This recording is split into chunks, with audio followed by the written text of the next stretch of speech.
When you surround yourself with people that wholeheartedly are first interested in you, that have compassion to you, and that are curious about your inner world and are interested in you feeling good, you becoming whole, that are interested in meeting you on a deep, deep level, that are interested in doing the relational work that goes beyond your only mundane relationships. Because I think trauma cannot sustain itself if these things are a given. I want you to find people, and I truly, truly wish that for you. And I want you to make that a standard for yourself when it comes to the people that you surround yourself with, that you really let into your heart. I want you to experience what it feels like to be truly seen by someone. And maybe while I'm talking to you, you feel seen by me, and that is one of the intentions that I try to pour into this video and into the work that I'm sharing in this.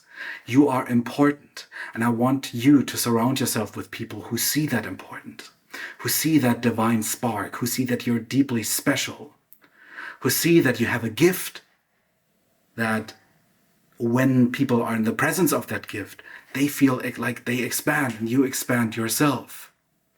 I truly believe if this is given, trauma cannot survive. And why is that? I'm stumbling with words right now because I feel really, really energized by this and I want to get this point across. So, as I said in the beginning, trauma is created in relationships and can only heal in relationships. And what trauma does is it creates shame. It cuts off the relational bond that we have towards ourselves. So, there's a part of you that is somewhere within you that one day learned that it's not good the way it is. And usually that's like the classics are sadness, anger. When we share these emotions in our childhood, we oftentimes experience that these emotions are in some way, shape, or form not okay to have. So as a child, you're angry, maybe probably for all the right reasons, but your caretaker or people at school didn't see you in your anger. So the angry part was like, okay, I have no business being here. I don't serve anyone, and my parents kind of distance themselves away from me, so I have no business in being here. Because as a child, you're dependent on the survival. Your survival depends on the relationship you have towards your caretaker. So if you do stuff that is breaking that bond between you and your mother or father, of course you're going to do everything to not have that not happen. So instead you put on a mask of niceness, and that spark, that anger, a part of you is shut off. And it's still shut off. So part of your authenticity is lurking in the background. And what is there instead is a mask that you put on. So you lost touch with a vital part of yourself. And that disconnection is what we call shame. And that shame leads us to believing that we're not good the way we are. Like that talk about the inner critic, maybe the Instagram posts you read, maybe the books you've read and the conversations you've had about the inner critic, the origin of that is what I'm talking about. It's this voice inside of you, almost like the gatekeeper that says, this thing that back here, you cannot show that. Because if you show that, you will learn again that you're not okay the way you are, and you will probably suffocate the same relational damage that you've had in your childhood. And here's the thing, and this is the point that I want to get across. I want you to have people in your field that love you, even though you have a hard time loving yourself. And I think this is the essence of trauma.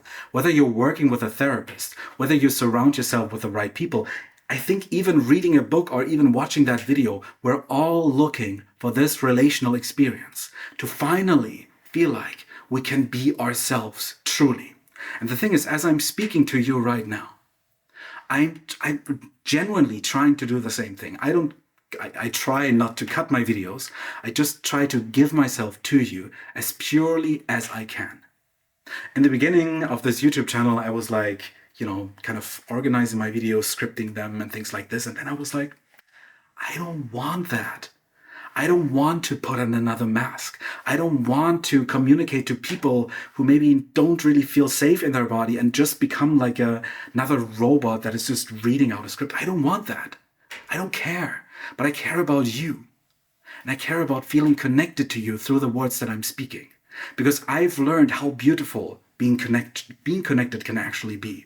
being seen, and in that reciprocate relationship, that beauty that is exchanged in that moment, also making the other person feel. Because I think we're very, very similar. When I witness your sadness, my empathy muscle is turned on, so to speak, and I can empathize with you through my own sadness. I know what it feels like to be sad. I know what it feels like to be angry, and I'm okay with being sad and being angry. And through me being okay with my sadness and anger, I can allow yourself to do the same. You don't need to be anyone for me. You're okay the way you are. You can even feel like you're not okay the way you are, and I still think you're okay the way you are. Do you know what I mean? So what happens over time, if we establish connections like this in our lives, is something really, really magical. The relational experiences that you make on the outside turn into relational experiences on the inside. So the way your friends relate to you, your friends or your therapist or whatever, the way they relate to you becomes the way you relate to yourself. And you're no longer like reliant on people on the outside. Of course, like that's not the goal. You don't want to create relationships so you can get rid of relationships. That's not what I'm talking about here. But do you get what I mean? In psychosynthesis, that's a therapy modality from the, I think, started in the 40s with the Freudian era. So one of the first transpersonal, like slightly spiritual modalities, they talk about the unifying centers.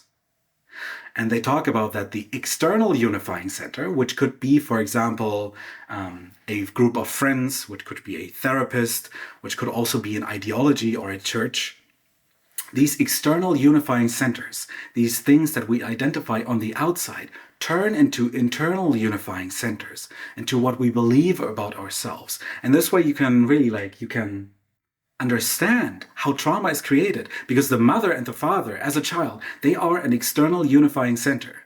They are our whole identity as a child. Our whole sense of safety, our whole sense of self is purely reliant on our relationships with our mothers and fathers. And this relationship gets internalized. And the thing is, you can override that faulty, that maybe like, for the lack of a better word, that bad relationship you have towards your parents with new relationships that you can make today. And I think this is like what I'm speaking about here is the essence of therapy. This is what therapy is about. You find someone that you can finally feel safe with, that really understands you, that has been like through hundreds of hours of training in order to really get you, and you feel safe. You feel like you can be whoever you are. And I believe you can have that same experience with the people you surround yourself with. And that means you have to establish boundaries.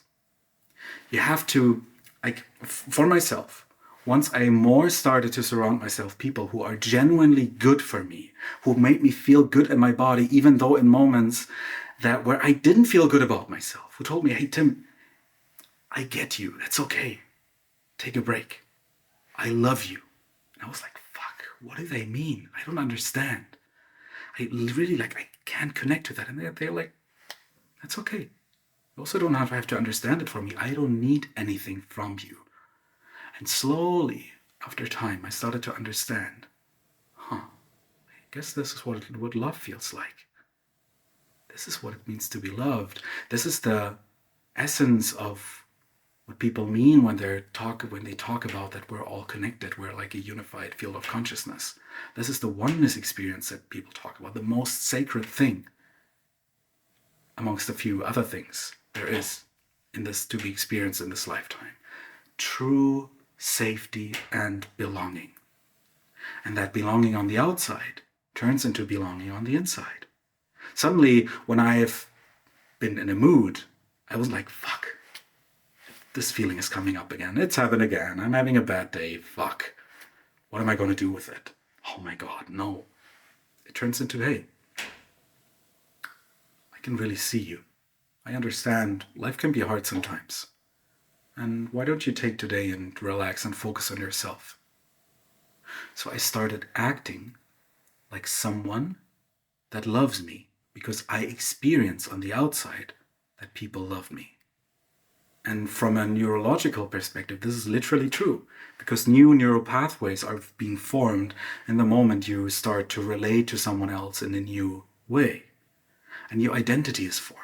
Our nervous system are relaxing because the outside world relationships are no longer a threat. And this is the most sacred experience that you can have. And the more I had that experience, the more I was feeling the contrast to people who were not seeing me. Sometimes there were people who I felt like, you don't really care about me. You don't really listen to me. You don't really feel me. I notice you're being distracted. You're not asking genuine questions about myself. And when I share about my wins, for example, I don't feel like you're celebrating me. Maybe you're even getting envious.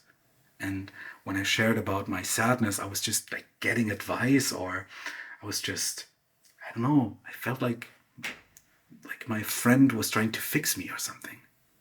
I was feeling the contrast. And there's levels to that. This is quite the lower level. But if you're watching this right now and you have people who you genuinely don't feel safe with, please consider that these are not the right relationships for you. In our trainings, we have people who are sharing about their relationships for the first time in this safe space, and I'm hearing these stories and I'm like, I don't want this for you. I don't want you to be abused by someone that doesn't care about you. I want you to feel, I want you to taste, to bathe in this essence of love. And I want you to have the strength to create the boundaries, really the walls around your kingdom. Because, there wouldn't be boundaries, there wouldn't be anger if there wasn't something worth fighting for, worth protecting. I mean, why do people build walls? People build walls because it's better for certain people to be outside of that wall than being inside of that wall. Why is that? Because some people are probably trying to take whatever is in this wall, they want to damage it, they want to destroy it for their own benefit. This is what boundaries are for. Boundaries are an expression of self-love. And this is especially true, and they especially establish themselves if you truly, even if it's 1%, you feel like you're worthy. And what I want to tell you in this video, no matter who you are, no matter who's watching, no matter what you feel guilty for, no matter what you feel ashamed for, I truly believe you're okay the way you are, and you deserve to live a life of beauty, meaning, and connection.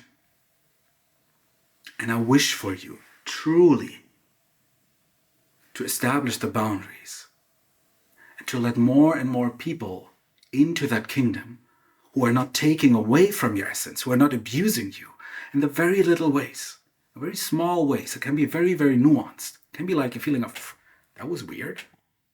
But when is the point until that was weird gets to this is actually not my standard? Sometimes that was weird, oh, I feel kind of offended right now. These moments are stacking.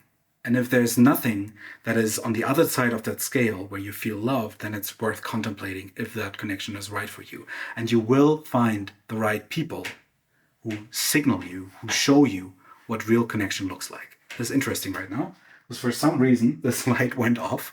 I feel like I'm being on stage now. I don't know why this happened. In one of the last videos, Alexa. Oh my God, she just turned on. She started speaking and I was like, oh God, this is awkward. I think something greater right now is signaling me to stop this video. I hope I was, bringing the point to you in a way that resonated with you. If it did, please leave a comment. I'm really interested in hearing your story and how this video resonated within you, and if you experienced something like I just talked about. So I'll see you in the next one. Bye-bye.